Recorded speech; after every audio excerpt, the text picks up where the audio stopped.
Okay then, let's get started. What we're going to do is we're going to strip and clean the carburetor from a Vespa PX or the Stella, whatever you call it in the States. Here we go. What you're going to need for this is a bowl, a bladed screwdriver, a cross point screwdriver, 10mm socket, and some WD-40 or other penetrating fluid. You can even use carburetor cleaner. This here is a carburetor box. You'll recognise it from the top of your engine. It sits on top like that with a rubber hose coming off the front. For ease of access, I've taken it off the scooter, off the engine block. I have it in the garage. It looks like this. This is your top cover for it, and you have two bolts that hold it in place. These can either be a slotted screw type bolt, a cross point bolt, or in this case it's got a slot on the top and it's a hex nut to take it off. I think it's about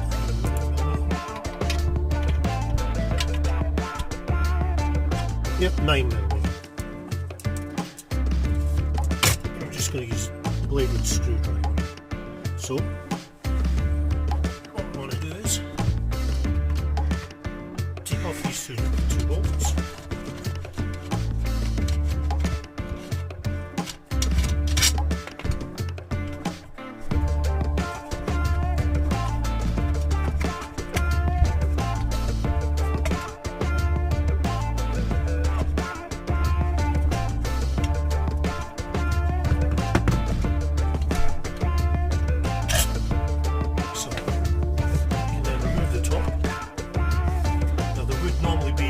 Seal that goes right there. This one hasn't got them on it because I need to get it replaced because the other one's tuned. Take the bolts, put them in the top for safekeeping.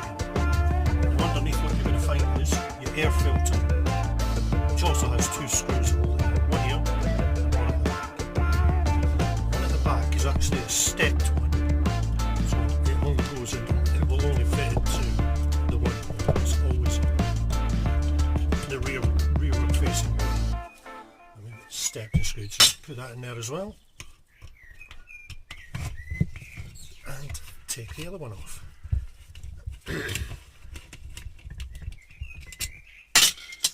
And then for safekeeping, this is your filter. Now this filter should just lift off. On some it doesn't because it's held down by the tick over screw. This one I know does lift off, like so. So that's that done. Now what you would do is, if you look towards the back just here, that's the fuel banjo, the fuel inlet. Your hose will normally come up through the hole in the bottom of the carb box. There's normally a rubber protector there to stop it from rubbing against the actual carb box itself and splitting. So it's just a couple of screws, there's a couple of turns to take it off. Slacken off, and then you can take it off by hand. You can also use a screwdriver or a socket. I'm just using a spanner this time. Now take the bolt all the way out, and with the other stuff put it in the carb top box. Now this banjo here will pull away, but it will be attached to your fuel line. When you pull it away, be careful because there is a little gasket here, and there is also a gasket that goes between it and the main carb body on the other side, like so. So that can go in there. That would still, if you don't take the fuel line off, that will still be there. So all you've got to do when you want to remove the carb is just pull that to one side. Now the carb itself is held in the box by two bolts or two screws. Depending on which model you have, depends on what you're going to get. But in this one here, I've put one of each in. This is the hex type one, and this one in here is your proper bolt. Now the bolt is an 11mm socket, you need to take that off, and the hex type I think is a 7mm.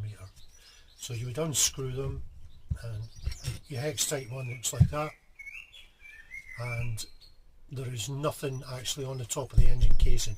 There's no stud there, it just screws into the hole where the stud would go.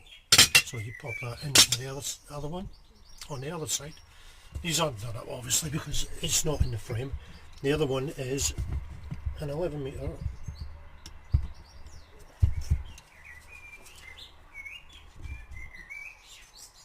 hex type. Now this is a different type. It's it's got a hex nut on the top, but it's a threaded sleeve. There will be a washer between the threaded sleeve and the carb itself, no matter which one you use. Don't lose them because they're a really odd size. So pop that in into the box with the other one. Now what you're going to do is you'll find inside there'll be two cables attached. One just here, and the one just that one there is your choke cable. You want to take that one off, pull your choke out because it'll pull the little lever forward, take the flat bladed screwdriver, pop it in behind it, and then just push your choke cable back, choke knob back in place. The lever will be kept open by the blade of the screwdriver, and then all you've got to do is unhook the cable from the lever itself. It's just a slot in the lever, and there's a loop in the cable that hooks on. Down in here on your one, which I'm sure is an auto lube, it'll have a different thing that fills up this area. It's your metering device for the auto lube, and the throttle pull is slightly different. On that one you don't have to worry about unhooking it because it is an L-shaped rod that comes out the carb, and on the metering device where your accelerator cable hooks into it, there is also a little hole in the middle, a little pivot hole. The hook of the rod goes into that pivot hole, but it's easy to deal with that when you're putting it back in. So what you want to do is lift the carb and tilt it backwards, and that will release the rod from the metering device. Bring it up and forward. You have to bring it up and forward because on the back you've got your air screw. We're not going to touch that at the moment because normally if your scooter's been running good, well in the past, that's where you want to leave it. You don't want to move it around. So I'll take that, I'll just put the cardboard at one side. That would still be on your engine.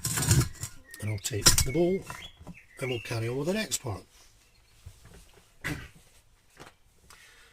In the carb itself, it has 3 jets, one here, and then there's one inside this little chamber. What we're going to do is take these 2 bolts off.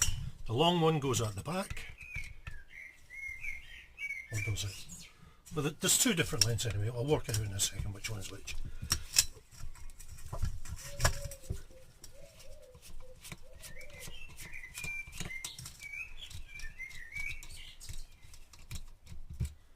Yep, that's the short one. Goes to the front. Put that in with the others.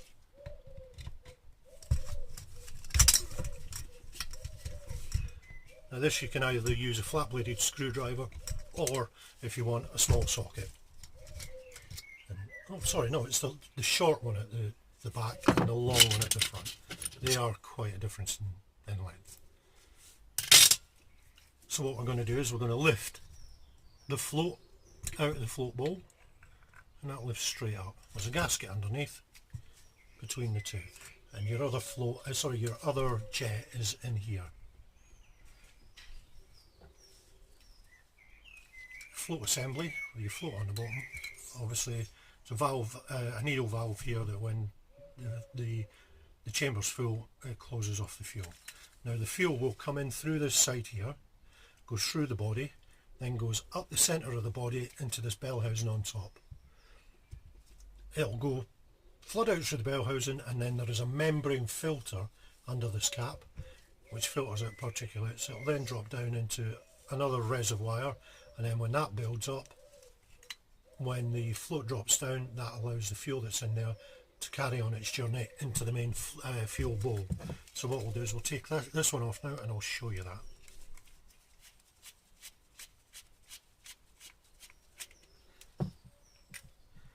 And there we go. There's a rubber seal that goes between the cap and the top of the chamber, so we'll put the nut and bolt there with them. And to get that out, there is a tiny little nick in the side there which allows you to lift it off. Like I said, the fuel will come up through here and then passes into this chamber. So it comes up through here and then passes in to the main chamber itself. It's a little nylon filter screen. What we'll do is we'll put that in a bowl because we're going to clean all of this in a minute. So we put that to one side there. Wouldn't worry about your takeover screw at the moment, unless you've had to take it off.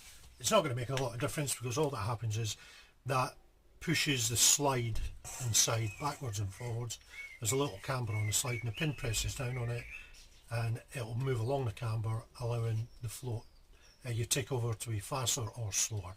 You'll get around to setting that in the end yourself. Right, so we'll take out the three jets. These will only fit in one hole each. There's no chance you can get them mixed up. So we'll have the small jet here at the back. Put that in the bowl.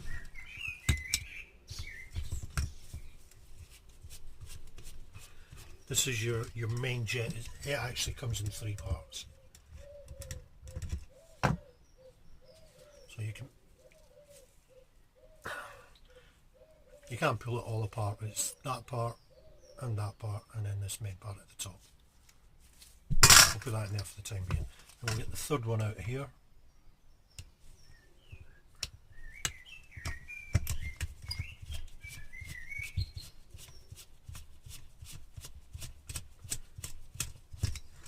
It'll come up so far and then just tip it over, and that gives you your other jets. So there's your 3 main jets. And then you've got your body. And if you look down inside the hole here, you'll actually see the slide, and if I pull on it, it just opens up. Shows you the venturi. Now, if it's been sat for quite some time, what happens is the fuel that's inside evaporates, and it leaves a residue behind, a bit like a varnish. And this then blocks up the pathways between the jets and the venturi. If you look right, you might not be able to see, but right down at the bottom there's a small hole here, and there's another one over here. What we do is, to get these cleaned out, spray some WD-40 into that one, and that one. So we'll go.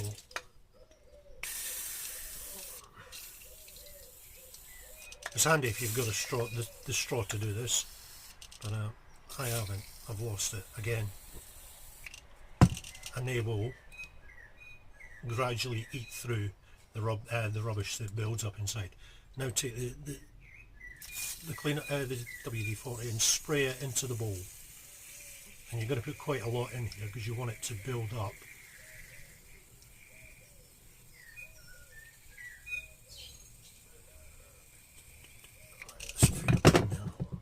I'll screw this down so the jets open a little bit. And you could let that sit for a few minutes while it eats away at things. And what we'll do is I'll carry on with it, the cleaning the other bits.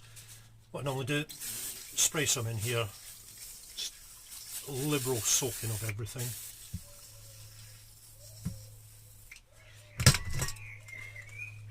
Blow it in through here. This is where your banjo would be.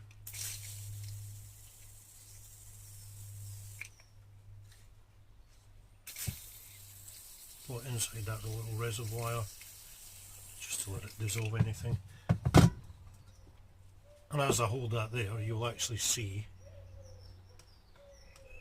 it's coming through the system, dropping down, collecting on the underside of the float and then dropping off the bottom. So that's that good. Good and clean. And that's that done. Take your cloth, just dry it off on the outside.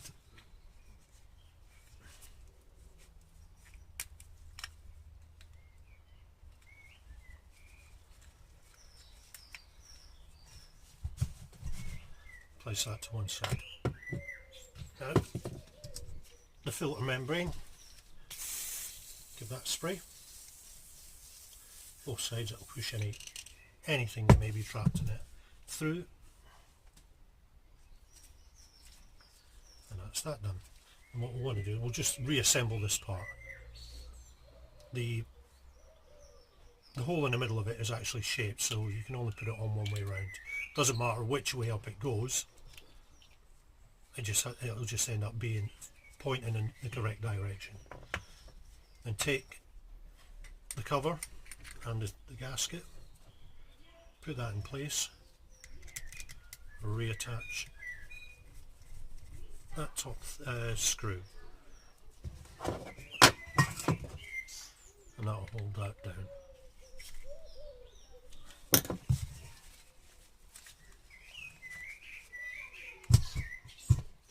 Gasket on this one is quite good condition because it is quite a new, it's come off quite a new engine, so I'm not going to bother changing these. You can get a gasket kit for the engine which will include all of these. You could also buy a Karburator refurbishment kit which will have all these gaskets. It will also have this needle valve in here. But these they do wear out, but it does take quite a bit of time because it's got a rubber seat on the pin. Put that to one side. Now back to the main part. I'm just screwing the thread down so it opens up the slide. Now what we're looking for is in here, this little bit that sticks out in the centre. You see it's just started to drip. It wasn't dripping when I first tilted it over because it was blocked. It's now been cleaned out and it's dissolving any rubbish that's in there. So the more I tilt that over, the faster it's flowing. And the faster it's flowing is the cleaner it is inside. So I'm hoping you can pick it. I'll bring it up a little bit closer. You just look, you've got the fuel up here. You might not be able to see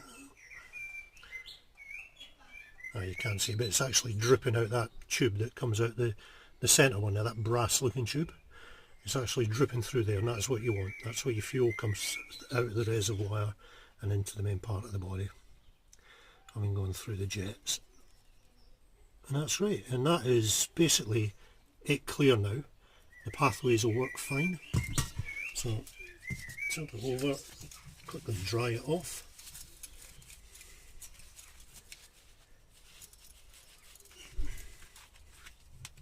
And I'll put that to one side. Now, I didn't have pliers a minute ago, so what I'm going to do is take this main jet apart. Like I say, it comes in 3 sections. And they just slide apart. They're not screwed down, I was just turning it just to get it to come off. So that's the top piece.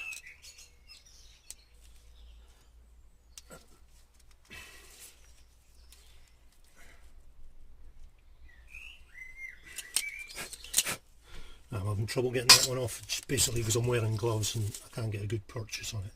Now it's in there, you're moving stuff around. Get your WD-40.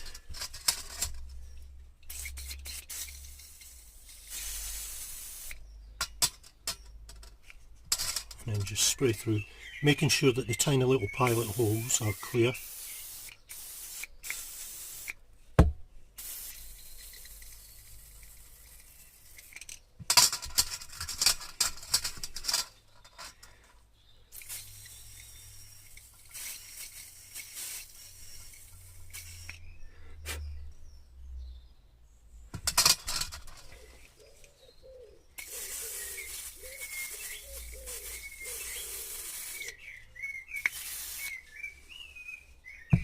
That's him done. What you can do is with the very small holes, if you get a fine needle, just poke them through, just make sure they're clear. So we take the main jet itself, which should be in 3 pieces, but I've got it in 2, and push it back together. So that's that one. That main jet goes in the largest of the holes. So pop it back in there. Taking care not to cross thread it, and then screw it down.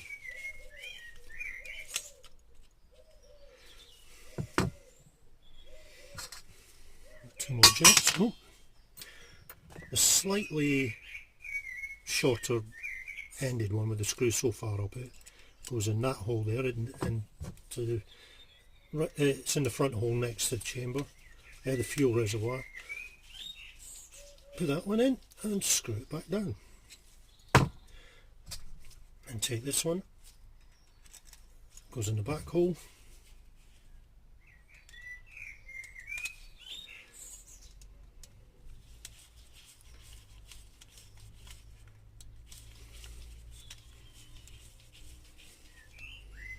that one screws back down. So that's all the stuff done. Give it a little dry.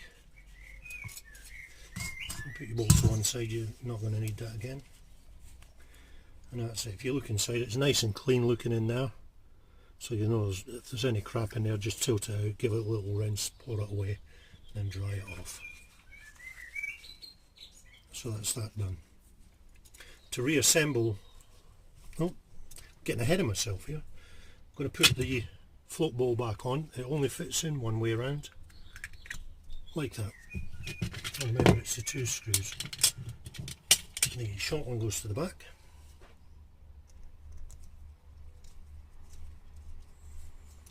And the long one goes in the front hole.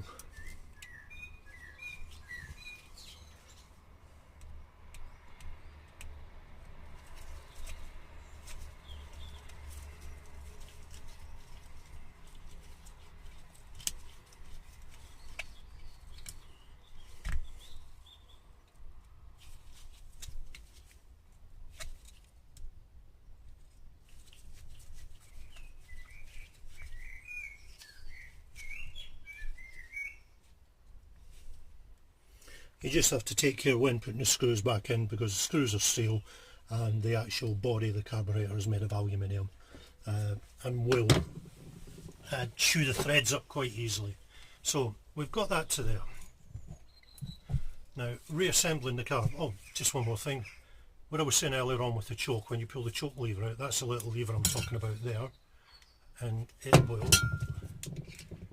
come out like that. And you can see the groove in it that you just hook it back onto. When you put this back into the frame, you're going to have to use a screwdriver.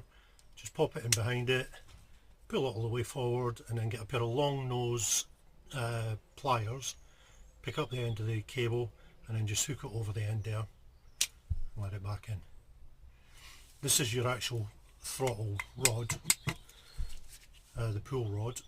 On the one that you've got, this is an older one which is non-auto lube, so the cable comes in through here and there's a solderless nipple that holds that in place, and when you pull on it, it's a solderless nipple that stops the cable just from coming out. On your one, it's going to be an L-shaped piece of wire where it actually points down, and it's just going to be basically that shape. When you put it back into the box, where your throttle cable comes in and attaches to the auto lube system, that hook goes into the centre hole. It can be a little bit fiddly, but a couple of times you're doing it and the jobs are good in. And there's your carb top box. Between the carb box itself, there's a gasket, and then there's the engine. Between the carburetor and the box, there is another gasket. You just have to make sure it's there. I do have one somewhere, an old one. There we go.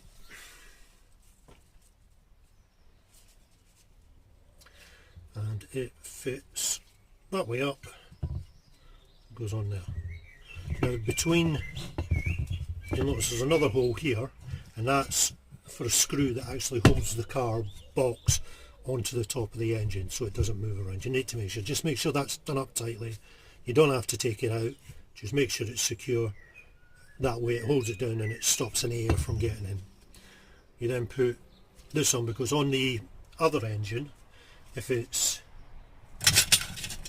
those type of nuts, you'll have 2 short studs that come out through the top and go through this hole and this hole. Put that on there, and then that slides down on top of the 2. Let me put it in back to front again. Won't get anywhere like that. Putting it back in that way on the studs. If it's this type, what's best to do is put them in back in place, remembering that there will be a washer between that and the body. You put the 2 of them through and just hold them in place like that. Put a tiny little bit of grease on here, and then take the gasket, push it on there. In fact, you can put quite a big dollop of grease on there. Put the gasket on, and what that'll do is that will hold the gasket in place while you're trying to get it back in, because it can be quite a fiddly thing. take that one back off. Now when you're putting it back into the carb box, you've got to get this through this hole here. There should be a rubber bung there, a rubber cover to protect this, stop any more air from getting into the carb box.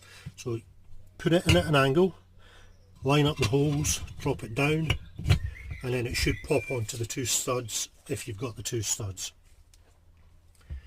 You would then take, if it's got the two engine studs, two of these bolts and the washers in place, hold it down, or two of these if it hasn't got the studs, and two washers, one on each one, and then tighten it down. Now what you want to do is you don't want to tighten one all the way down.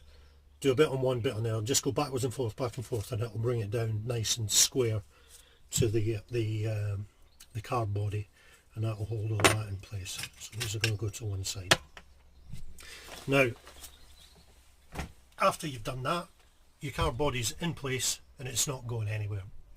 You then want to take your banjo, your fuel banjo, which is, if it's still attached to your fuel line there, that's fine, it's going to be in the box, you know exactly where it is. Just remember about the gaskets, the little O-rings, sorry. That one there, it's a fibre O-ring, goes on there, goes between the banjo and the carb. There's another small one here, which the bolt goes through, and then it screws into the middle of the hole, sorry, in the hole in the front of the carb there. Doesn't matter what angle you've got this in at, the way it fills up inside the cap and then transverses the port through the tube into the upper filter chamber, and you want to screw that back in. Now what I do,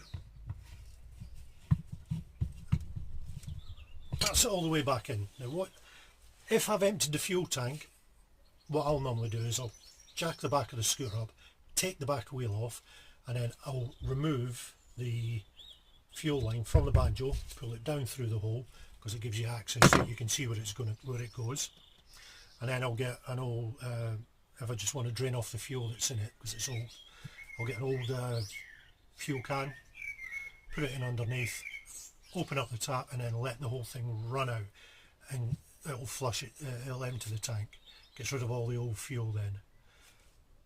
Once you've done that, if you're doing it that way and it's drained off, turn the tank off, the fuel tap to the off position, and you can then pass the tube, the fuel line back up through the hole. If you have difficulty doing it, take a screwdriver, pop it down into the hole, you'll see the blade sticking through, and then just stick the tube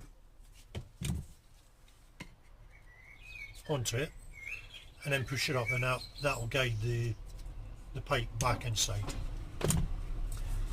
You'll join this it. Now when you put your fuel in there into your tank, your fresh fuel, fill it up or put as much in as you want, but what do is turn the fuel tap on. Now if you've drained it, you will have air trapped in the system. Now what I normally do is, with the fuel tap on, I'll undo that bolt that holds the banjo in place about a turn and a half. It will give enough room there. You'll start to it'll allow the air to escape. You will then see fuel coming through there. Just do it up, and that's the job done. You've cleared the line of any air that might be left being here, and that'll be very little. Now that's all back in place. Then what you're going to do is you're going to take your air filter, drop it down on top of the idle screw, take the stepped screw, and that goes in the back hole.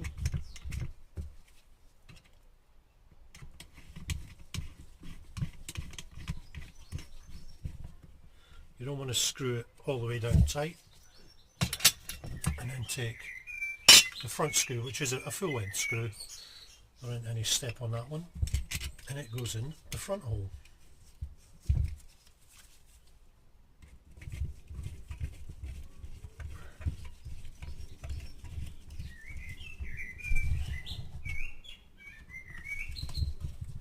Do the back one up tight.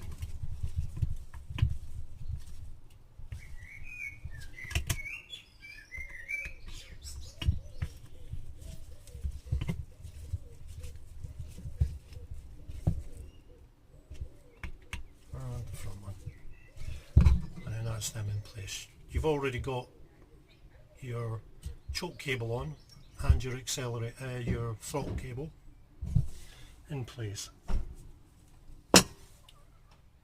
There's a rubber gasket that goes round there, and it's a case of taking, at this moment in time you can do one of two things. You can either turn your fuel tap on to let the fuel through,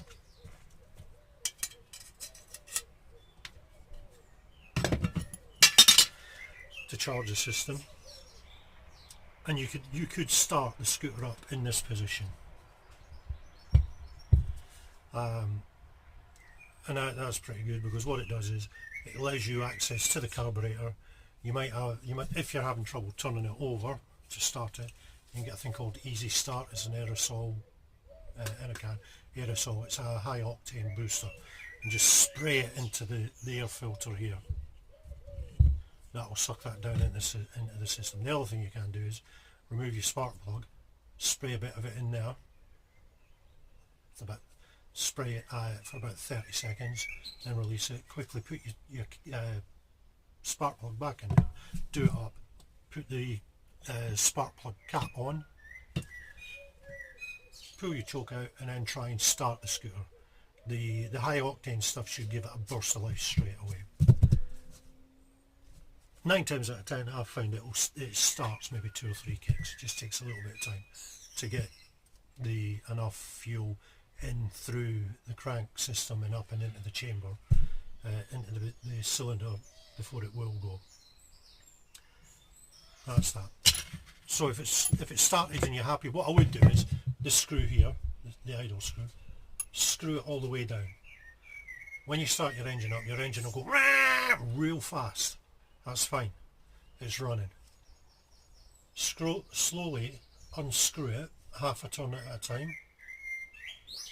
In fact, I'd go back maybe 2 full turns on that screw. Give your accelerator a little blip, a couple twists on that. It'll go rum rum, let it go, and then listen for it. It'll settle down again, and then just listen to the idle.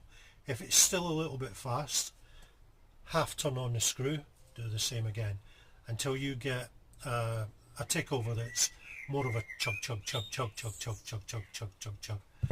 Not to the point where it's going to go chug chug and die. Just want to be a little bit ahead of that, and that's a good tick over. Carb top box goes back on top, and then the 2 screws. These can be a pain in the backside to get the hole, as you're trying to basically blind find a hole. It'll go down, you'll feel resistance on something. I think that just went into the hole. Oh, it did as well. A little bit of resistance. The one at the front's a little harder to do, because where your body framework comes out, you won't be able to get like a long screwdriver on it. You'll have to use a short screwdriver or a socket if it's hex top like these ones are. But wiggle it about in a whole bit. This one sits up a lot prouder than the one at the back, because there's not so much distance between the top of the box where the hole is at the front than it is to the back, to where it actually screws into the bodywork.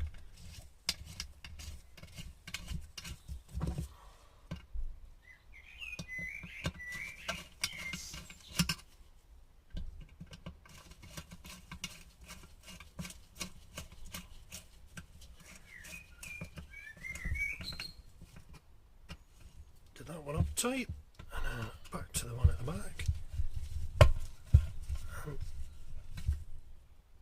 That one up tight, and that's that done. Like I say, that's your adjuster for your idle, and that is it. Hope that wasn't too taxing. I don't think it will be too taxing for you. Any questions? You know where I am.